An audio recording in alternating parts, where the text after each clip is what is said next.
Vamos falar hoje de cálculo estequiométrico primeiro. Eu sei que eu já dei uma aula sobre isso e é continuação direta dessa aula. Vamos criar um tipo de um roteiro.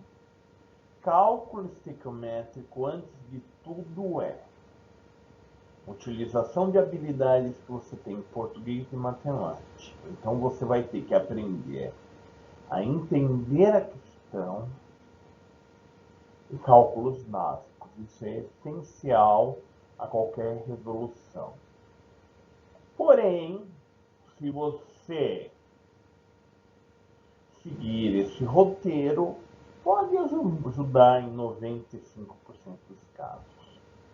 Primeiro passo: escrever a equação química. A equação química é a receita da minha fórmula. Então, quando eu escrevo a reação química, eu escrevo a receita. Tá? Após fazer isso, eu devo ver se ela está ou não balanceada. Por quê? Porque estando balanceada, ela vai me dar minha proporção. Então, se a equação química é a minha reação, o balanceamento é a minha proporção, me indica quanto de reagente vai e quanto de produto eu tenho formado esperado. Tá? Agora vamos falar do que eu chamo de reações sucessivas. Eu posso responder isso de várias formas, mas o que eu aconselho você a fazer é sempre somar as reações para ter uma equação global. Para isso eu posso multiplicar ou dividir uma das reações, caso eu precise. Eu multiplico ou divido uma delas, conforme a minha necessidade. 3. Estabelecer uma regra de 3 a partir da relação fundamental. Tá, vamos explicar um pouco mais isso. Primeiro detalhe, um cálculo estequiométrico, ele tem dois pontos, duas substâncias que ele fala. Ele vai ter um terceiro dado, ou uma forma de você encontrar esse terceiro dado. Aí, varia de questão a questão, mas basicamente é isso. Então, se você tiver dificuldade, sempre pense primeiro em encontrar os dois dados, os dois primeiros dados iniciais, de quem ele está falando no programa. E coloque um terceiro dado. Esse terceiro dado sempre vai estar no problema para eu poder realizar a regra de 3. Quarto ponto muito importante, tá? Num problema, numa regra de 3, eu tenho duas linhas. A primeira linha é sempre a proporção estequiométrica, ou seja, o quanto eu tenho formado de cada reagente. A segunda linha é o dado e a pergunta do problema. Tá? Agora vamos falar um pouco de pureza. Rendimento ou pureza? Tá. Rendimento ou pureza? Rendimento é o quanto da minha reação eu espero formar no total. Então, o rendimento é sempre baseado em 100%. Pureza é o quanto aquela substância encontra-se apenas daquela substância. Exemplo, gasolina. Tem um teor de pureza de 75% ao máximo previsto em lei. O que significa que em 100 litros eu tenho 75 litros de gasolina. O resto é álcool, água, depende da formulação. Mas isso é pureza. Tá? E eu sempre, quando vou fazer qualquer cálculo estequiométrico, eu começo, em relação à pureza, ao rendimento, eu prevejo inicialmente a formação de 100% e adapto a pergunta que eu vou apresentar para vocês. Relações estequiométricas importantes. Um mol vale 22,4 litros. Um mol vale a sua massa molecular. Por isso que eu não coloquei aqui um valor, que vai variar de substância a substância. Um mol vale 6,02 vezes 10 a 23 átomos. São relações estequiométricas importantes que vocês vão ter que saber. Tá. Vamos no primeiro caso. O primeiro exemplo é um exemplo de uma reação sucessiva. Tá. Notem que eu encontro duas reações aqui. Encontrei duas reações. Devo fazer o quê? Eu devo somar as reações. Notem que o óxido de cálcio tem no reagente e no produto. Tá. Então, o que eu faço? Eu corto o óxido de cálcio, tá? E eu obtenho, cortei, eliminei, porque eles estão em lados opostos da minha reação, e somo, obtendo uma reação global. Então aqui, fiz isso, obtive a minha reação, é a somatória das duas. Então eu posso eliminar principalmente quando? Quando eles estão em lados opostos, um no produto, o outro no reagente. Por isso eu posso multiplicar, dividir, desde que eles estejam na mesma proporção em lados opostos. Então, de quem eu falo aqui? Eu falo do calcário, tá? E eu falo de quem? Do SO2.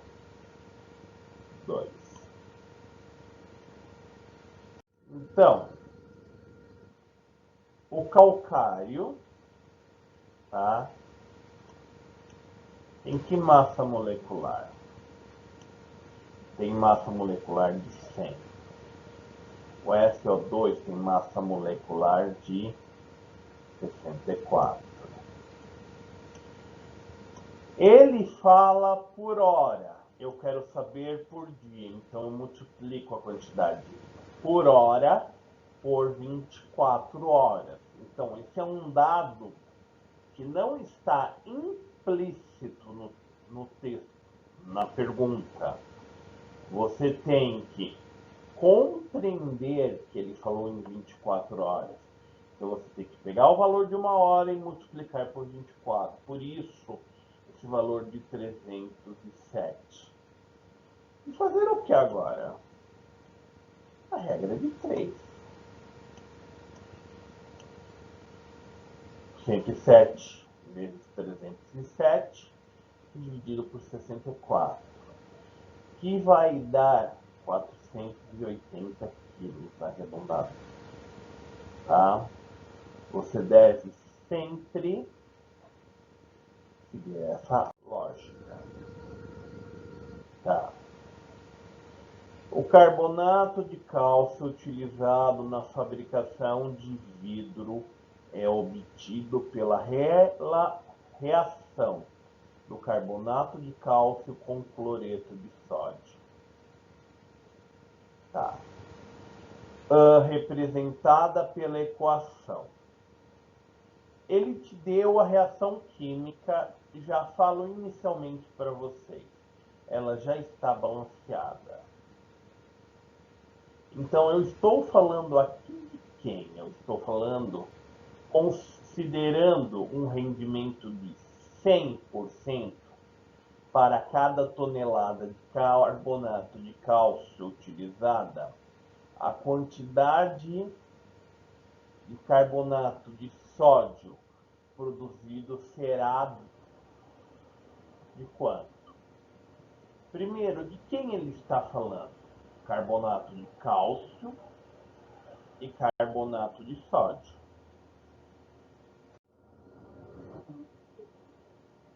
Segundo, o que eu vou fazer?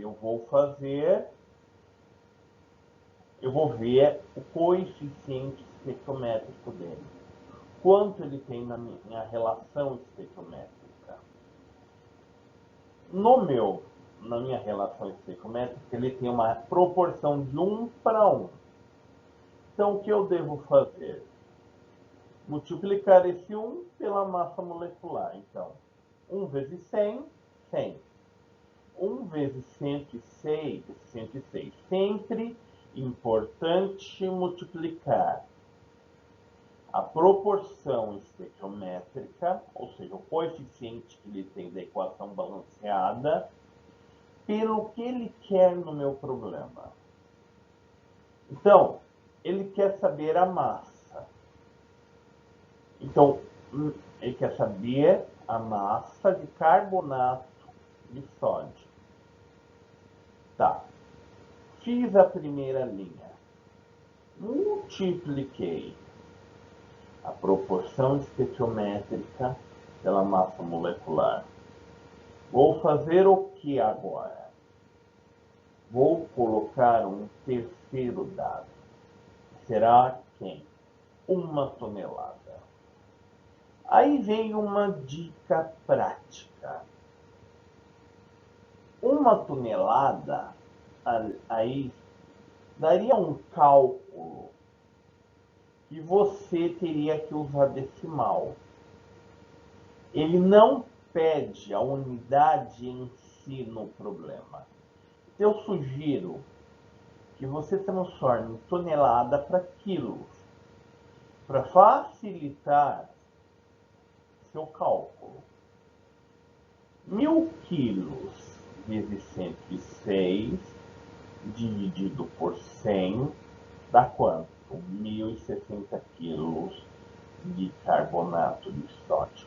Como ele fala um rendimento 100%, acaba aqui o problema.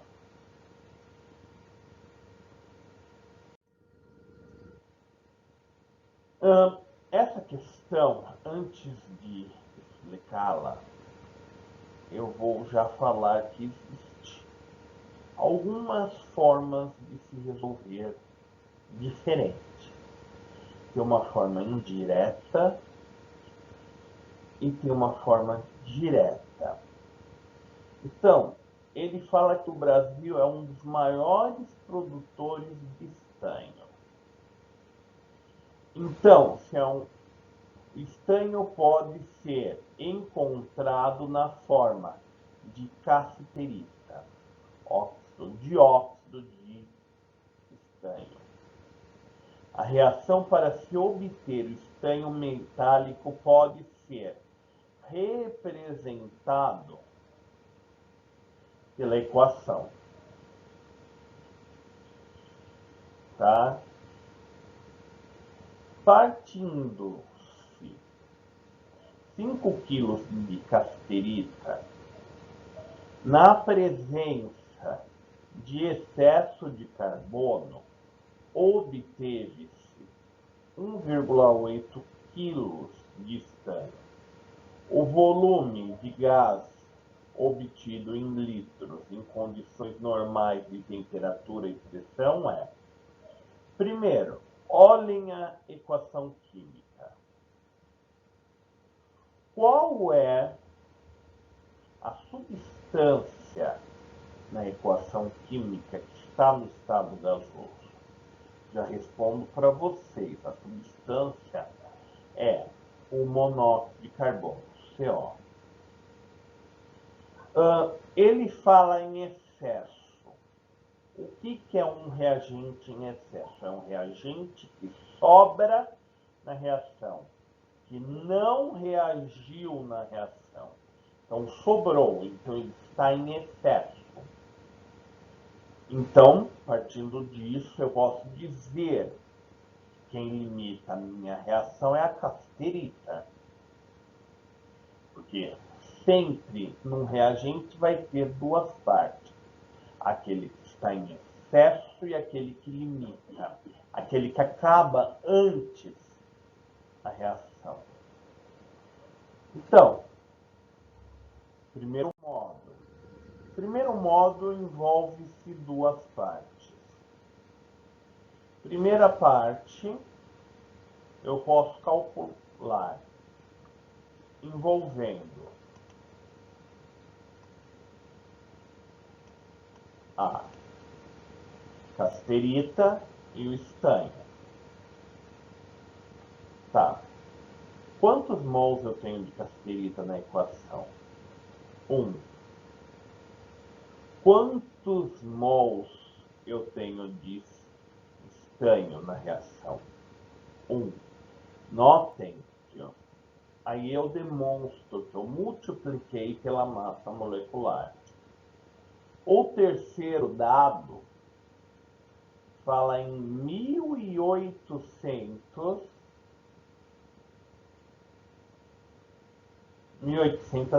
ou 1,8 kg gramas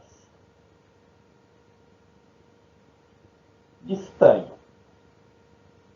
Fazendo a regra de 3, eu tenho um total de 2.284 gramas de casterita. Tá. Vocês podem se perguntar, por que eu não usei quilo? Pelo seguinte ponto, quilo estava em decimal. Cálculos, contas em números decimais aumentam a probabilidade de você errar na conta. Então, eu sugiro, sempre que tiver um número decimal, transformar numa unidade inteira, para facilitar no seu cálculo. Então, o que eu fiz aqui? Dividi por 151 gramas, que é a massa molecular do dióxido de estanho. Obtive 15,12 mols de dióxido de estanho. 15,12 vezes 2 vai dar 30,24. 1 mol é igual a 22,4 litros. Então, basta multiplicar que eu tenho a resposta. 677 litros, mais ou menos. A segunda forma, a que eu acho mais simples, eu estou falando de quem? Estou falando diretamente de estanho, tá? Estou falando diretamente de monóxido de carbono. Eu tenho a proporção de 1 para 2. Então, o que eu faço? Como eu tenho a massa de estanho, eu posso calcular diretamente o número de mols que eu tenho em estanho. E eu tenho estanho, que tem 15,12 vezes 2, que vai dar 30,24. Pela regra de 3, eu tenho 30,24 mols de monóxido de carbono. Multiplicado por 22,4, que está errado, eu coloquei um pequeno errinho aqui, eu tenho o mesmo resultado, 677,34 litros. O que eu quero dizer com isso? No cálculo estequiométrico, você pode encontrar várias maneiras de se responder a mesma questão. Desde que ela tenha um raciocínio, uma lógica, um contexto correto, as duas formas estão corretas. Não tem por que não fazer. Tá? Só que tomem cuidado com os passo a passo. Tá bom? Boa tarde.